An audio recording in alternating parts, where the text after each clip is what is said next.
नमस्कार साथियों। मैं नागेंद्र कुमार कुशवाहा, राष्ट्रीय सचिव, विश्व भारती जन सेवा संस्थान। साथियों, पूरे देश के सहारा पीड़ित जमाकर्ता और कार्यकर्ता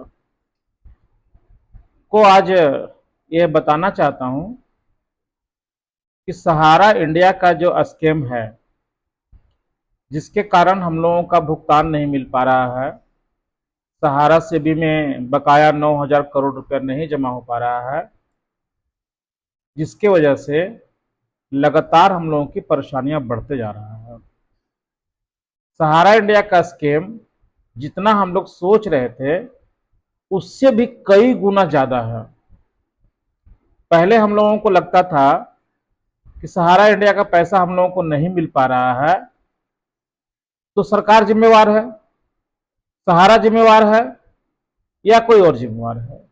लेकिन जैसे जैसे हम लोग सहारा इंडिया स्कीम के अंदर घुसते जा रहे हैं, तो ये स्कीम लाख, 50 लाख, 2 करोड़, 10 करोड़, 1 लाख करोड़ का नहीं है।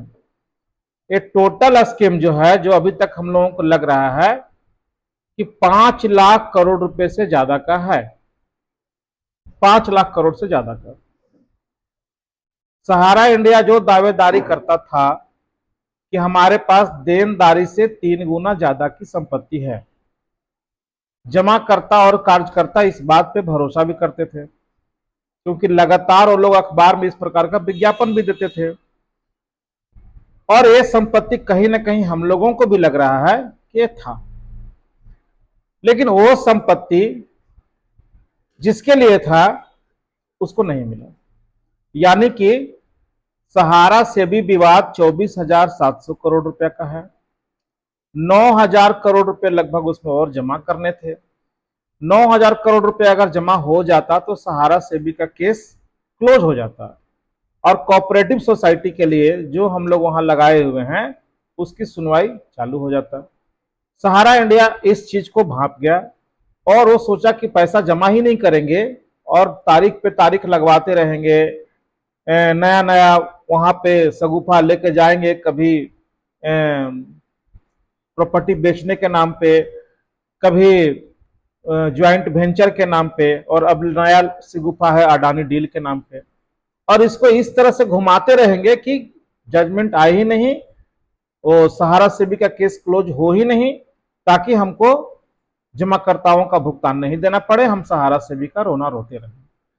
साथियों, आज मेरा ये वीडियो बनाने का खास करके मकसद ये था कि सहारा इंडिया की 3 गुनी संपत्ति जो जमीन जायदाद में लगा हुआ था, उस पर एम्बार्गो लगा हुआ था, बिल्कुल सही बात है।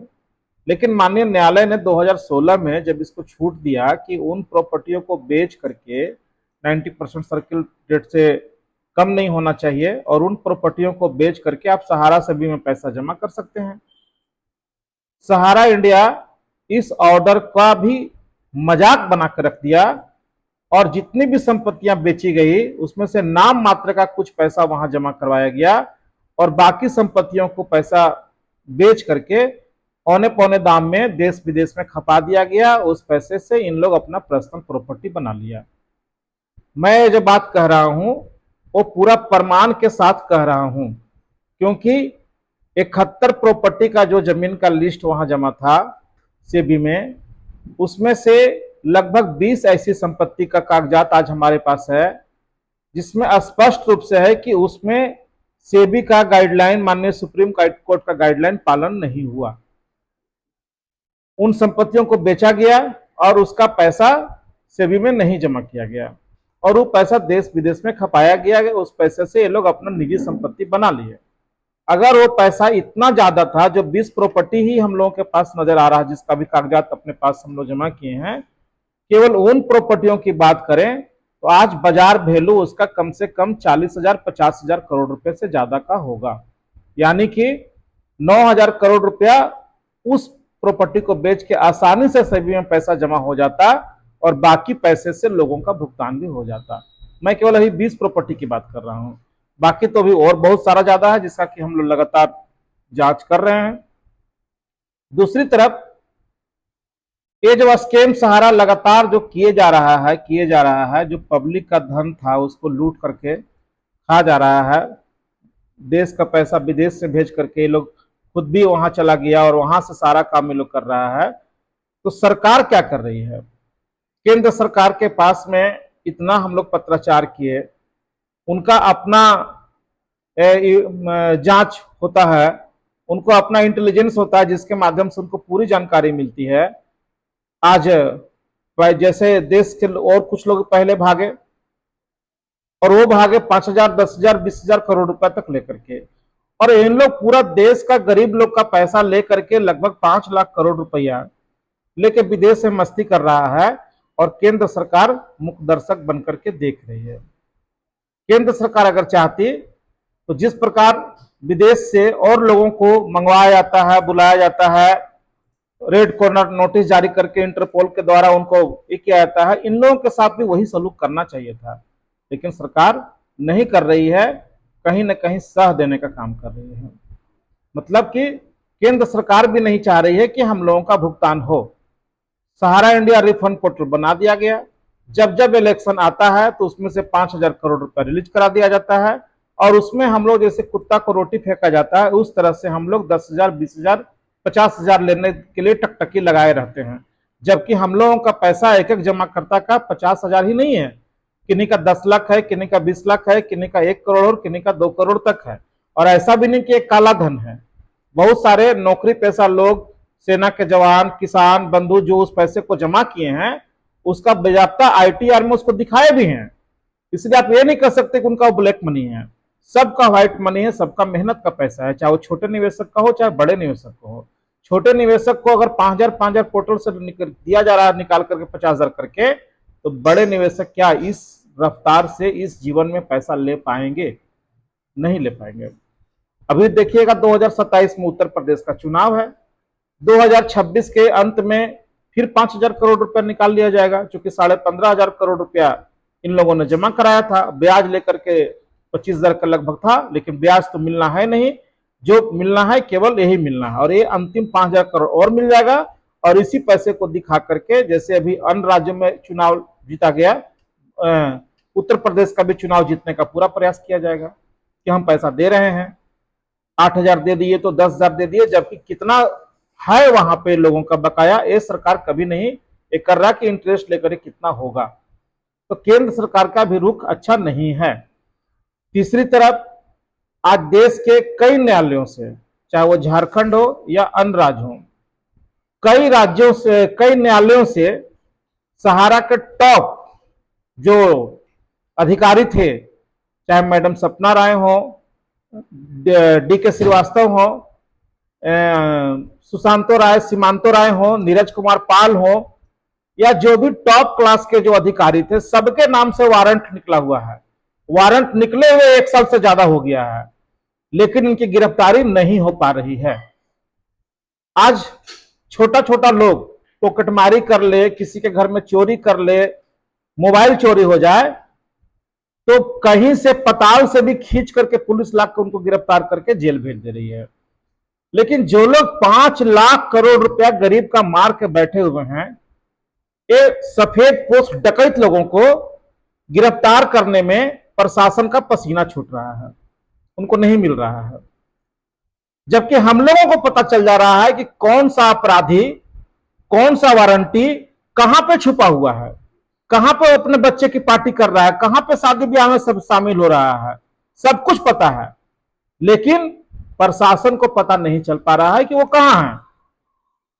कितना दुर्भाग्य है हम लोगों का देश का, कि देश के जितने भी कानून हैं हम छोटे मीडियम मध्यम क्लास लोगों के लिए ही है। जो सफेद पोस्ट चोर हैं, डकैत हैं, जो देश का करोड़ों रुपया लूट करके अय्याशी कर रहे हैं, उनके गिरेबान में हाथ डालने में इनको डर लग रहा है। जितने भी लोग एफआईआर किए, क्रिमिनल केस किए, कितना मुश्किल से न्यायालय में जाकर के खर्चा करके अपने केस को बचाए हैं, और केस को बचा करके इस मुकाम पर 2 साल 3 साल के बाद ला करके खड़ा किए, और एक उम्मीद बंधी कि उस पर उन लोगों का वारंट जारी हुआ, लेकिन प्रशासन गिरफ्तार नहीं कर पा रहा है, और हम लोग मुख्य दर्शक बनकर के देख रहे हैं। तीसरा, आज परिस्थिति जो पूरे देश की बन रही है, छोटे लोग, मध्यम लोग, सारा कुछ उन्हीं को कुचल दिया जा रहा है। जो सरकार से सवाल करता है, सरकार सवाल के बदले में उनको पाकिस्तानी घोषित कर दे रहा है, उनको देशद्रोही घोषित कर दे रहा है, किसी भी तरह से उनको चाह रहा है कि केस कर दे कि ताकि ये हमारे सामने सर नहीं उठाए, हमसे सवाल नहीं करे। जितना हम रोटी फेंके उतना ही परे भूखे, उससे ज्यादा इनको नहीं करने की जरूरत है। तो जो परिस्थितियां बन रही है, उस परिस्थिति में आखिर कैसे हम लोग भुगतान ले पाएंगे। आज पोर्टल आए हुए 2 साल 3 साल लगभग हो गया, अभी तक 5 लाख करोड़ रुपए में मुश्किल से 8,000 करोड़ रुपए का आपका भुगतान हो पाया है। वो भी इसलिए हुआ है कि पिछला गवर्नमेंट जो थी डॉक्टर मनमोहन सिंह सरकार का, जिसने इसको गिरबान को पकड़ा, सहारा सेबी का केस हुआ, और सहारा सेबी के केस के कारण जो पैसे वहां जमा किया गया, उसी पैसे में पाई पाई में आपको मिल रहा है। मुझे नहीं लगता कि ये सरकार आने के बाद भी सहारा सेबी में इन लोगों ने पैसा जमा किया। पूरा सिस्टम का मजाक बना करके सहारा इंडिया ने रख दिया है, लेकिन सिस्टम खामोश है। हम लोग कोर्ट में केस लगा रहे हैं, चाहे वो माननीय सुप्रीम कोर्ट हो या हाई कोर्ट हो, कहीं भी हो, सुनवाई नहीं हो रही है। आखिर हम लोग कहां जाएं? सरकार के पास जा रहे, सरकार सुन नहीं रही है। कोर्ट के पास जा रहे हैं, कोर्ट के पास अन्य मुद्दा सुनने का समय है, लेकिन हम लोगों का मुद्दा सुनने का समय नहीं है। तो अब एक ही रास्ता बचता है। कोई हम लोगों को ये नहीं कह सकता है कि आप सरकार के पास नहीं गए, आप कोर्ट के पास नहीं गए तो आप लोगों को न्याय कहां से मिलेगा। हम लोग हर वैसा काम किए हैं जो संविधान के तहत में है। ऐसा कोई काम नहीं है जो असंवैधानिक हम लोगों ने किया। अब किसी भी हालत में इनकी गिरफ्तारी होनी चाहिए, किसी भी हालत में गिरफ्तारी होनी चाहिए। और जो जमीन सहारा का था, सहारा का नहीं था, देश के जमाकर्ताओं जिनसे पैसा लिया गया था उनका वो जमीन था। उन जमीनों को बेच करके न जमाकर्ताओं को भुगतान मिलना चाहिए था, लेकिन उस जमाकर्ताओं को न मिल करके इन लोग खुद अपना इस्तेमाल कर दिए। सरकार कुछ करने नहीं जा रही है। प्रमाण हमारे पास में हर चीज है। कोई लोग हम लोगों को नहीं कर सकता है कि आप इसका एविडेंस दीजिए, जो चाहे हम लोग दे सकते हैं। और इसीलिए हम लोग कोर्ट में आज खड़े भी हैं, क्योंकि कोर्ट में प्रमाण से चलता है, वीडियो से नहीं चलता है।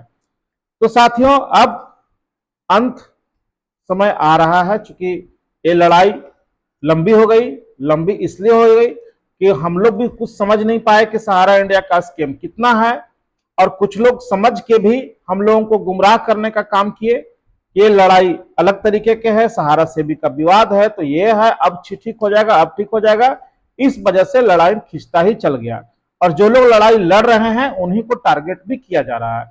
आए दिन आप सोशल मीडिया पर देख रहे होंगे, पहले भुगतान नहीं होने का दोषी ये लोग आरबीआई को बनाते थे, फिर भुगतान नहीं होने का दोषी ये लोग सेबी को बनाते थे, फिर भुगतान नहीं होने का दोषी ये लोग माननीय सुप्रीम कोर्ट को बनाते थे, फिर भुगतान नहीं होने का दोषी ये लोग सहारा सेबी केस को बताने लगे, और अब भुगतान नहीं होने का दोषी विश्व भारती जन सेवा संस्थान के मेंबर को बनाने लगे, हम लोगों को बनाने लगे। मैंने इन लोगों का चाल चरित्र कुछ भी नहीं है, बस किसी तरह के आपको गुमराह कर दिया जाए, आपका पैसा ना मिले, भले आपके लोग, हमारे लोग आत्महत्या कर लें, हमारी बेटियों की शादी ना हो पाए, हम तिल तिल के मरे, लेकिन ये गुमराह करने में सफल हो जा रहे हैं। साथियों, आप सबसे मेरा आग्रह और रिक्वेस्ट है कि आप सब आत्ममंथन करें। क्यों ना अब हम लोगों को सड़क पे उतरा जाए, हम इनकी गिरफ्तारी की मांग क्यों नहीं करें। प्रशासन अगर ये काम करने में असफल साबित होता है तो प्रशासन को हम लोग बताते हैं कि चलिए हम आपके साथ में चलते हैं, कहां वो लोग छुपा हुआ है हम बताते हैं, चलिए पकड़ करके ले आइए। और जिस दिन सहारा के टॉप क्लास के अधिकारियों का गिरफ्तारी हो गया और जो जमीनें थी हम लोगों का उसकी जब्ती हो गया, निश्चित तौर पे देर लगेगा, लेकिन देश के तमाम निवेशकों का भुगतान हो जाएगा। साथियों, हम लोगों के संस्थान में, विश्व भारती जन सेवा संस्थान में लगभग 30 से 32 हजार लोग अभी तक हम लोगों का जुड़े नहीं जुड़ पा रहे हैं, क्योंकि सही चीजों को समझ नहीं पा रहे हैं, लोग गुमराह कर दे रहे हैं। तो जितने लोग जुड़े हैं उन लोगों के लिए तो हम लोग लगातार रात दिन मेहनत कर रहे हैं, और हम लोग किसी भी तरह से अपने जमाकर्ताओं का भुगतान करा करके ही रहेंगे जो हमारे मेंबर बन चुके हैं। बाकी का क्या होगा वो हम नहीं बता सकते, लेकिन जितना हम लोग अपना बिसात बिछाए हैं, चाहे जमीन की रिकवरी हो या इनकी प्रॉपर्टियों को नीलामी का हो या माननीय सुप्रीम कोर्ट में से हो, जैसे भी हो करके विश्व भारती जन सेवा संस्थान अपने 30-32 हजार मेंबर का भुगतान किसी भी हालत में कराएगा, ये हम लोग वचन देते हैं। लेकिन अगर हमारी ताकत और बढ़ती है और हम लोगों के साथ अगर लोग जुड़ते हैं तो आज ये लड़ाई कब का समाप्त हो गया होता और सबका काम हो गया होता। तो ये निर्णय आप लोगों को करना है।